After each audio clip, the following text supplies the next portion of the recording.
As time goes on, in sobriety, we become more self-aware. We become more aware of our surroundings, more aware of our relationships.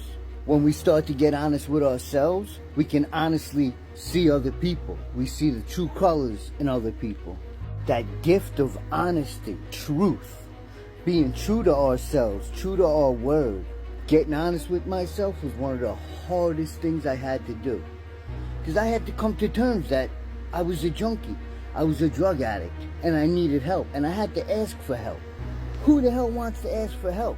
I sure as hell didn't. It took me 20-something years to finally ask for help. But when you do ask for help, and actually accept the help that's given, man, what I've been able to accomplish in a little over 5 years is absolutely amazing. And I could never ever do it if I wasn't sober. Sobriety, for me and my girlfriend, sobriety is number one. That comes first and foremost before anything. Because if I'm not sober, I'm not going to have shit. I'm not going to have the relationships I have.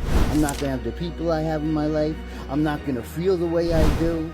You know, recovery makes an impact on all pieces of our life. All pieces of our life. That's why it's important and suggested that you keep your recovery number one. First and foremost, the most important thing has to be recovery. If you can put recovery first, and you keep working hard, you keep looking inside, you keep figuring out who you are, who you want to be, and then you have people around you to help you get there, empower you to be that best version of yourself. Because that's what recovery is about.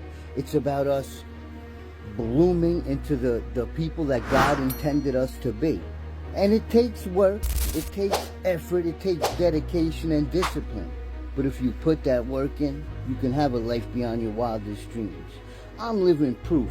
5 years ago, I was shooting dope in abandoned buildings, smoking crack, smoking K2 like a broke stove, robbing people, holding up cardboard signs, going in and out of psychosis. I had an infection in my ankle where I almost lost my foot. I was on crutches for a year and a half, homeless. My life was an absolute mess. And God had a different plan for me. He got me out of Newburgh.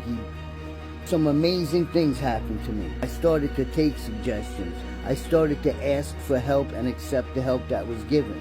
And I took direction from other people, because that's what it took. I needed to be guided by other people. And that's another great thing about recovery is we don't got to do it ourselves.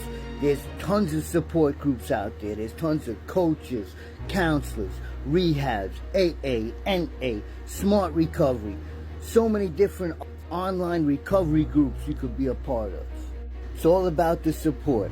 If you got the support, you take the action, you get a higher power in your life, whether it's God, a sponsor, a friend of yours, a priest, your brother who got sober. You gotta rely on something other than ourselves. And that's the key. Relying on something greater than ourselves. And it takes time to get there for a lot of people. It took a long time for me too. But that life you're looking for, it's in the work you're avoiding. Put that work in. Get sober. You're worth it. You can have a life beyond your wildest dreams. I got a life way beyond my wildest dreams. All because of recovery. And that God had a different plan for me. Blessed. Get sober. You're worth it. Let's get it, baby.